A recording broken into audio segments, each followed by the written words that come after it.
রাত পোহালেই রথযাত্রা। এই মুহূর্তে পুরীর জগন্নাথ ধামে লক্ষ লক্ষ মানুষ জড়ো হয়েছেন। কিন্তু জানেন কি, একটা সময় পুরীর বিখ্যাত জগন্নাথ মন্দিরে সৃষ্টিকর্তার কোনো মূর্তিই ছিল না। আগে হ্যাঁ, মন্দির তৈরি হওয়ার পরেও সম্পূর্ণ ফাঁকা হয়ে পড়েছিল এই মন্দির। পুরাণ মতে স্বয়ং বিশ্বকর্মা এক বৃদ্ধ কারিগরের ছদ্মবেশে এসে জানিয়েছিলেন তিনি জগন্নাথ দেবের মূর্তি গড়বেন। তবে তার শর্ত ছিল একটাই, তিনি 21 দিন ঘরের দরজা বন্ধ করে জগন্নাথ দেবের মূর্তি গড়বেন।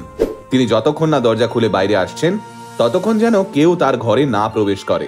মহারাজা ইন্দ্রদম্নের রানী গুন্ডিচা রোজ দরজায় কান পেতে বিগ্রহ তৈরির শব্দ শুনতেন, কিন্তু 17 দিনের মাথায় ঘরের ভেতর থেকে কোনো আওয়াজ না পেয়ে রানী ভীষণ অবাক হলেন।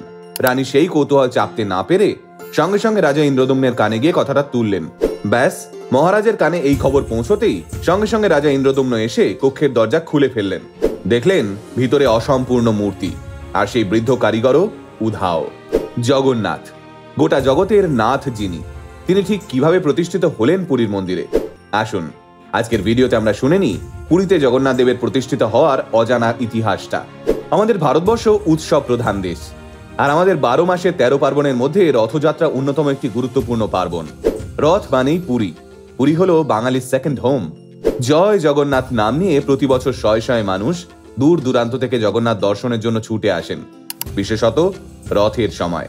কথিত আছে, রথের পবিত্র দড়ি একবার ছুঁলে জন্ম এবং মৃত্যুর এই চক্র থেকে মানুষের মুক্তি ঘটে।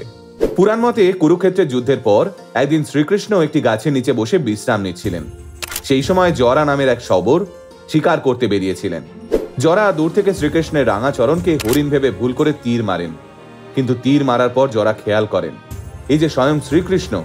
সঙ্গে সঙ্গে জরা নিজের ভুল বুঝতে পেরে শ্রীকৃষ্ণের পা ধরে মাটিতে লুটিয়ে পড়েন। তখন শ্রীকৃষ্ণ জরাকে বলেন নিজের পূর্বজন্মের কর্মের ফলের জন্যই নাকি শ্রীকৃষ্ণ জরার হাতে নিহত হলেন, এতে জরা আর কোনো দোষ নেই। শ্রীকৃষ্ণের মৃতদেহ সৎকারের পর অর্জুন দেখেন শ্রীকৃষ্ণের গোটা দেহটা পুড়লেও তার হৃদয়টি পুড়ছে না। সেই সময় নাকি দৈববাণী হয়, এই হৃদয় হলো পরম ব্রহ্ম, তাই এই হৃদয়কে সমুদ্রে নিক্ষেপ করো, সমুদ্রেই ওর অনন্ত শয়ন। অর্জুন সেই দৈববাণী শুনে শ্রীকৃষ্ণের হৃৎপিণ্ডকে সমুদ্রে ভাসিয়ে দেন। এরপর শ্রীকৃষ্ণের হৃদয় ঢেউয়ের স্রোতে ভাসতে ভাসতে এগিয়ে চলে, আর সেই স্রোত লক্ষ্য করে পার ধরে ছুটতে থাকেন ওই শবর। এইভাবেই নাকি দ্বারকা থেকে পুরী পর্যন্ত ছুটে গেছিলেন ওই শবর। পুরীতে আসার পর ওই শবরকে শ্রীকৃষ্ণ স্বপ্নে দেখা দিয়ে বলেন, কাল ভোরে আমাকে জল থেকে তুলে নিও, এখন থেকে তোমার বংশধর শবরদের হাতেই পুজো নেব আমি। সেই থেকে নাকি শ্রীকৃষ্ণ নীল মাধব রূপে পূজিত হয়ে থাকেন শবরদের কাছে। আবন্তীর সোমবংশের রাজা ছিলেন মহারাজা ইন্দ্রদম্ন। ইন্দ্রদম্ন ছিলেন বিষ্ণুর পরম ভক্ত। তিনি শ্রীক্ষেত্র অর্থাৎ পুরীতে প্রথম জগন্নাথ দেবের মন্দির গড়ে তুলেছিলেন, কিন্তু শূন্য মন্দিরে তখনও কোনো বিগ্রহ প্রতিষ্ঠিত হয়নি। একদিন রাজা ইন্দ্রদম্নের কানে এলো স্বয়ং বিষ্ণুরই আর এক রূপ নীল মাধবের কথা। রাজা ঠিক করলেন বিষ্ণুর এই রূপকেই তিনি তার মন্দিরে প্রতিষ্ঠা করবেন। নীল মাধবের বিগ্রহের খোঁজ লাগিয়ে চারদিকে লোক পাঠালেন রাজা। বাকিরা খালি হাতে ফিরলেন না একমাত্র রাজপুরোহিত বিদ্যাপতি, কারণ বিদ্যাপতি জানতেন একমাত্র শবররাই নীলাঞ্চল পর্বতের গুহায় নীল মাধবের মূর্তির লুকিয়ে পুজো করেন। এরপর নীল মাধবকে খুঁজতে খুঁজতে বিদ্যাপতি গভীর জঙ্গলে ঢুকে হারিয়ে গেলেন। সেই সময় ওই ঘন জঙ্গল থেকে তাকে উদ্ধার করে নিজের বাড়ি নিয়ে এসেছিলেন শবররাজ বিশ্ব বসুর কন্যা ললিতা। ললিতাকে দেখে বিদ্যাপতির ভালো লেগে গেছিল, বিবাহ বন্ধনেও আবদ্ধ হয়েছিলেন তারা। বিবাহের পর বিদ্যাপতি দেখেন রোজ সকালে শবররাজ কোথাও একটা যান। এই নিয়ে স্ত্রী ললিতাকে প্রশ্ন করলে বিদ্যাপতি জানতে পারেন জঙ্গলের মধ্যে একটি গোপন জায়গায় নীল মাধবের পুজো করতে যান বিশ্ব বসু। বিদ্যাপতি বুঝতে পারেন একদম ঠিক জায়গাতেই এসেছেন তিনি। এরপর নীল মাধবকে দর্শন করার জন্য শ্বশুরের কাছে জেদ ধরেন বিদ্যাপতি, কিন্তু শবররাজ প্রথমে রাজি না হলেও পরে তিনি বিদ্যাপতিকে শর্ত দেন জঙ্গলের মধ্যে বিগ্রহ পর্যন্ত তাকে চোখ বেঁধে নিয়ে যাওয়া হবে। বিদ্যাপতিও চালাক, জঙ্গলের মধ্যে দিয়ে চোখ বাঁধা অবস্থায় যাওয়ার সময় তিনি গোটা রাস্তায় সর্ষের দানা ছড়াতে ছড়াতে গেলেন। বিদ্যাপতি থেকে সুসংবাদ শুনে রাজা ইন্দ্রদম্ন নীলমাধবকে আনতে ছুটলেন, কিন্তু সেখানে গিয়ে নীলমাধবের দর্শন পেলেন না। তখন রাজা ঠিক করলেন যতদিন না তিনি নীলমাধবের দর্শন পাবেন ততদিন আমৃত্যু উপবাস করবেন।